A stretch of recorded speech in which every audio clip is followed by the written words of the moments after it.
ഇത് കുട്ടനാട്. കൃഷി ജീവിതചര്യയാക്കി പ്രകൃതിയോട് ഇഴുകിച്ചേർന്ന മനുഷ്യരുടെ ജന്മഭൂമിയുമായുള്ള ആത്മബന്ധത്തിൻ്റെ ഒരു നാട്.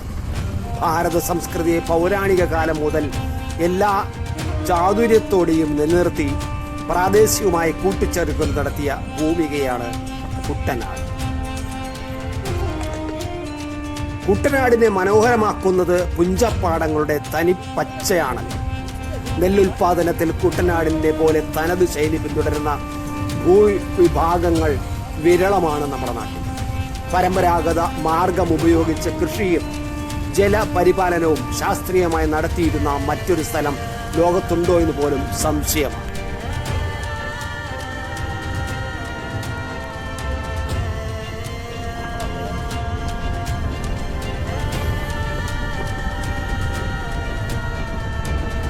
കുട്ടനാടൻ കൃഷിക്ക് അതിൻ്റെതായ താളമുണ്ട്.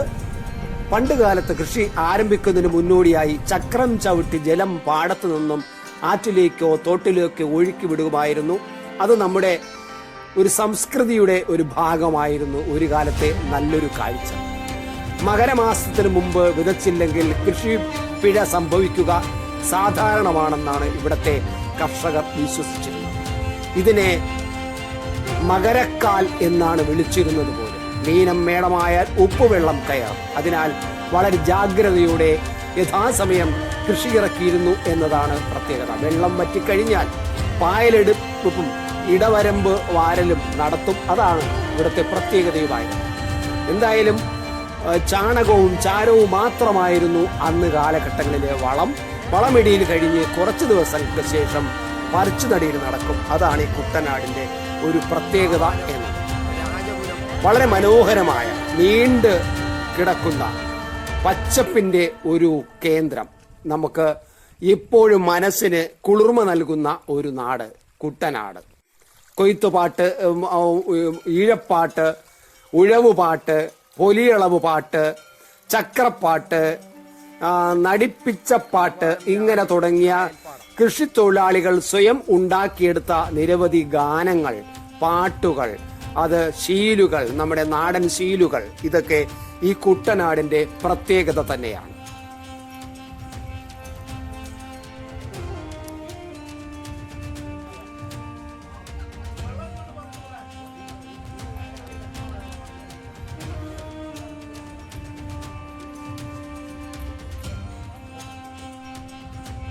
ഇത്രയും മനോഹരമായ ഈ നാടിന്, ഈ കുട്ടനാടിന് ഒരു ഭാരത സംസ്കൃതിയുമായിട്ട് അല്ലെങ്കിൽ ഐതിഹ്യങ്ങളുമായിട്ടും ചില ബന്ധങ്ങളുണ്ട് എന്ന് ഒരു വിശ്വാസം, അല്ലെങ്കിൽ അത്തരത്തിലുള്ള ഒരു എന്തു പറയാം, പഴം കഥയും ഈ നാട്ടിലെ ആൾക്കാർ വിശ്വസിക്കുന്നുണ്ട്. അത് ഭാരതത്തിൻ്റെ ഐതിഹ്യങ്ങളുമായി ഈ മണ്ണിന് അഭേദ്യമായ ബന്ധമുണ്ട് എന്നാണ് അവരുടെ ഒരു വിശ്വാസം. അതിൻ്റെ ഭാഗമാണ് തങ്ങളെന്നും അവർ വിശ്വസിക്കുന്ന ഒരു ചരിത്രം കുട്ടനാടുണ്ട് എന്നും പറയപ്പെടുന്നുണ്ട്. മഹാഭാരതത്തിലെ ആദിപർവത്തിലെ കാണ്ഡവ വനദഹനത്തോട് കുട്ടനാടിന്റെ ബന്ധം സൂചിപ്പിക്കുന്നതാണ് അതിലൊന്ന് എന്ന് പറയുന്നുണ്ട്. അജീർണം ബാധിച്ച അഗ്നിദേവന് ശമനത്തിനായി ധാരാളം ഔഷധങ്ങൾ നിറഞ്ഞ കാണ്ഡവവനം ഭക്ഷിക്കുവാൻ ബ്രഹ്മാവ് നിർദ്ദേശിച്ചു. അഗ്നി കാണ്ഡവ വനത്തെ ഭക്ഷിച്ചു തുടങ്ങിയപ്പോൾ വനത്തിൽ വസിച്ചിരുന്ന തക്ഷകന്റെ അപേക്ഷ അനുസരിച്ച് സുഹൃത്തായ ദേവേന്ദ്രൻ ശക്തമായ മഴ പെയ്യിച്ച് തീയണച്ചു. പിന്നീട് അഗ്നി കൃഷ്ണാർജുനന്മാരെ സമീപിക്കുകയും അർജുനന് ഗാണ്ഡീവം എന്ന വില്ലും അമ്പുമൊടുങ്ങാത്ത ആവനാഴിയും കൃഷ്ണന് ചക്രായുധവും സമ്മാനിക്കുകയും ചെയ്തു. എന്നാൽ വീണ്ടും അഗ്നി വനം ഭക്ഷിക്കാൻ തുടങ്ങിയപ്പോൾ ഇന്ദ്രൻ മഴ പെയ്യിക്കാൻ ഒരുങ്ങിയെങ്കിലും അർജുനൻ ശരകൂടം തീർത്ത് അഗ്നിയെ സഹായിച്ചു. ഇങ്ങനെ എരിഞ്ഞടങ്ങിയ ചുട്ടനാട് പിന്നീട് കുട്ടനാടായി എന്നതാണ് ഒരു വിശ്വാസം, ഒരു കഥ, ഒരു ഐതിഹ്യ കഥ. തോട്ടപ്പള്ളിക്ക് ചുറ്റുമുള്ള പ്രദേശങ്ങളിൽ നിന്നും അടുത്ത കാലം വരെ കുഴിച്ചെടുത്തിരുന്ന കരിഞ്ഞു കാണപ്പെട്ട മരത്തടികളും കരിനീലം എന്നറിയപ്പെടുന്ന നെൽപ്പാടങ്ങളിലെ കരിയുടെ അംശം കൂടുതലായുള്ള മണ്ണും ഈ വിശ്വാസങ്ങൾക്ക് അടിത്തറ നൽകിയിട്ടുണ്ട് എന്നതും പരമാർത്ഥം. തായങ്കരി, രാമങ്കരി, കൈനകരി, മാമ്പുഴക്കരി, ചങ്ങങ്കരി, കുമരങ്കരി തുടങ്ങിയ കരി ചേർത്തുള്ള നിരവധി സ്ഥലങ്ങൾ കുട്ടനാടിനുണ്ട്. ഈ ഐതിഹ്യവുമായി ചേർത്താണ് കുട്ടനാടിന്റെ ഭാഗമായ മണ്ണാർശാല നാഗരാജ ക്ഷേത്രത്തിന്റെ ചരിത്രവും കാണ്ഡവനം ദഹിപ്പിച്ചപ്പോൾ ഘോരാഗ്നിയിൽ നിന്ന് രക്ഷപ്പെട്ട് പാമ്പുകൾ കൂട്ടത്തോടെ അഭയം തേടിയ മണ്ണാർശാല, മണ്ണ് അധികം ആറിയ സ്ഥലം, അതാണ് മണ്ണാർശാല ആയതെന്നും ആ ഭൂമിയാണിതെന്നും വിശ്വസിക്കുന്നവരുമുണ്ട്. എന്തായാലും ഞങ്ങൾ യാത്ര ചെയ്യുന്ന ബോട്ടിൽ കുട്ടികൾ, കൊച്ചു കുട്ടികൾ ഉണ്ടായിരുന്നു. അവരുടെ വികൃതികൾ ഞങ്ങൾക്ക് ആ യാത്രക്കിടയിൽ തന്നെ പകർത്തിയെടുത്തു. അതിന് ചില ദൃശ്യങ്ങളുമാണ് നിങ്ങൾ ഇപ്പോൾ കണ്ടത്.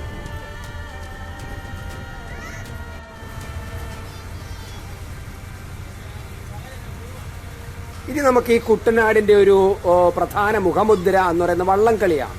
കുട്ടനാട് എന്ന് കേൾക്കുമ്പോൾ തന്നെ നമ്മൾക്ക് നെൽപ്പാടങ്ങളും നീണ്ട നെൽപ്പാടങ്ങളും വലിയ ജലാശയവും ആ ജലാശയത്തിലെ വള്ളംകളിയുമാണ് നമുക്ക് എപ്പോഴും ഓർമ്മ വരുന്നത്. ഇന്നതൊരു മത്സരമായി ചുരുങ്ങിയെങ്കിലും വള്ളംകളികൾ ഹൈന്ദവ ക്ഷേത്രങ്ങളുമായി ബന്ധപ്പെട്ട ഒരു അനുഷ്ഠാന കലയായാണ് രൂപപ്പെട്ടതെന്നും അത് പിന്നീട് വികാസം പ്രാപിച്ച് ഇന്നൊരു വലിയ മത്സര ഇനമായിട്ട് മാറിയെന്നും നമ്മൾക്കറിയാം. ഇടവം മുതൽ ചിങ്ങൻ വരെ മഴക്കാലത്ത് നടക്കുന്ന ജലമേളകളിൽ ആദ്യത്തേത് ചമ്പക്കുളം മൂലം വള്ളംകളിയാണ്. കുറിച്ചി കരിങ്കുളം ക്ഷേത്രത്തിലെ പാർത്ഥസാരഥി വിഗ്രഹം അമ്പലപ്പുഴയിലേക്ക് കൊണ്ടുപോകുന്നതിനിടയിൽ വള്ളക്കാർ ചമ്പക്കുളത്ത് വിശ്രമിച്ചപ്പോൾ അമ്പലപ്പുഴ രാജാവും പരിവാരങ്ങളും അവിടെ എത്തി വിഗ്രഹം ആഘോഷപൂർവ്വം കളിയോടങ്ങളിൽ കൊണ്ടുപോയി. ഇത് നടന്നത് മിഥുനമാസത്തിലെ മൂലം നാളിലായതിനാൽ ഒരു ആചാരാനുഷ്ഠാനമായാണ് എല്ലാ വർഷവും വള്ളംകളി നടത്തുന്നത്. മറ്റൊന്ന് ആറന്മുള ഉത്രട്ടാതി ജലമേളയുമാണ്. ഇതാണ് ഈ ജലമേളകൾ. ഒരു ജലമേളകളുടെ ഒരു കേന്ദ്രം കൂടിയാണ് ഈ കുട്ടനാട്. കേരളത്തിന്റെ സൗന്ദര്യമാണ്, സൗന്ദര്യധാമമാണ് എന്ന് നമുക്ക് പറയാം.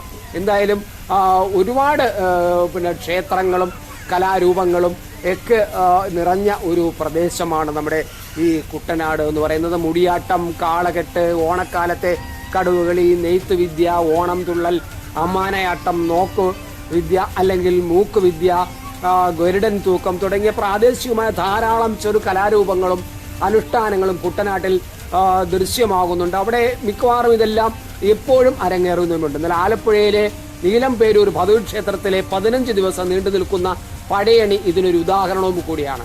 എന്തായാലും കുട്ടനാട് വളരെ മനോഹരമായ ഒരു നാട്, നമുക്ക് സ്വപ്നം പോലെ സുന്ദരമായ ഒരു നാട്.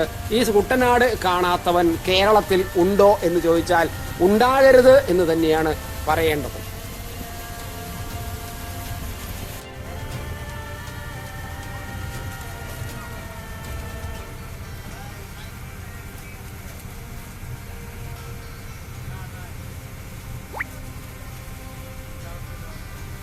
ഇത് പറയുമ്പോൾ ഇവിടുത്തെ കൃഷിക്കാരെക്കുറിച്ചും കർഷകരെക്കുറിച്ചും കർഷക ജനതയെക്കുറിച്ചും അടിസ്ഥാന വർഗത്തിൽപ്പെട്ട കർഷക ജനതയെ, കുട്ടനാട്ടിലെ ഒരു പ്രധാന വിഭാഗമായ ദളിതരെ കുറിച്ചോ നമുക്ക് ഓർമ്മിക്കാനോ പറയാതിരിക്കാനോ കഴിയില്ല. അവരായിരുന്നു, ഈ ദളിത സമൂഹമായിരുന്നു കൃഷി അടക്കമുള്ള പ്രവർത്തനങ്ങളിൽ നിരന്തരം വ്യാപൃതരായിരുന്നത്. പറയൻ തുള്ളൽ, ശീതങ്കൽ തുള്ളൽ തുടങ്ങിയ സംവാദ കലാരൂപങ്ങൾ കുട്ടനാടിലെ ദളിത് സമൂഹത്തിന്റെ പ്രധാന സംഭാവനയാണെന്നത് നമ്മൾക്ക് ഓർക്കേണ്ടതുണ്ട്. മാത്രമല്ല കുട്ടനാട്ടിന്റെ സംഘടിത പ്രസ്ഥാനങ്ങളെ, തൊഴിലാളി പ്രസ്ഥാനങ്ങളെ കമ്മ്യൂണിസ്റ്റ് പാർട്ടിക്കും മറ്റുമൊക്കെ സംഘടിപ്പിക്കാൻ കഴിഞ്ഞതും ഈ ദളിത് സമൂഹത്തിനെ കൂട്ടുപിടിച്ചുകൊണ്ടും അവരെ കൂട്ടിച്ചേർത്തുമാണ് എന്നതും ചരിത്രത്തിൽ നിലവിലുള്ള അധ്യായമാണ്. എന്തായാലും അമ്പലപ്പുഴയിലായിരിക്കുമ്പോൾ ഓട്ടംതുള്ള രൂപപ്പെടുത്തുവാൻ കുഞ്ചൻ നമ്പ്യാരെ സഹായിച്ചത് ശീതങ്കൽ തുള്ളലും പറയാൻ തുള്ളലുമാണ് എന്നതും ഒരു ചരിത്ര സത്യമാണ്. അദ്ദേഹം ആദ്യമായി അവതരിപ്പിച്ചത് ശീതങ്കൽ തുള്ളലായിരുന്നു എന്ന് നമുക്കറിയാമല്ലോ. ഹൈന്ദവ മൂല്യങ്ങൾക്ക് വളരെ ആഴത്തിൽ വേരോട്ടമുള്ള കുട്ടനാട്ടിലും പരിസര പ്രദേശങ്ങളിലും ദേശീയതയിലൂന്നി പ്രവർത്തിക്കുന്ന പ്രസ്ഥാനങ്ങൾക്ക് മാത്രമേ നഷ്ടപ്പെട്ടു പോയ പൈതൃകത്തെ വീണ്ടെടുക്കുവാൻ, നിലവിൽ ഉള്ളവയെ സംരക്ഷിക്കാനും സാധിക്കുകയുള്ളൂ എന്ന് തന്നെയാണ് ഇവിടുത്തെ ജനങ്ങൾ ഇപ്പോഴും വിശ്വസിക്കുന്നത്.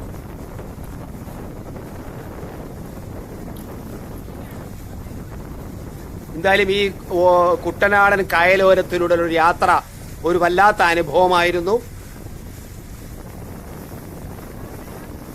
യാത്രാനുഭവങ്ങളും ദൃശ്യങ്ങളും കൂടുതൽ അറിയാൻ ത്രിലോക് ഭാരതി മലയാളം ചാനൽ സബ്സ്ക്രൈബ് ചെയ്യുക.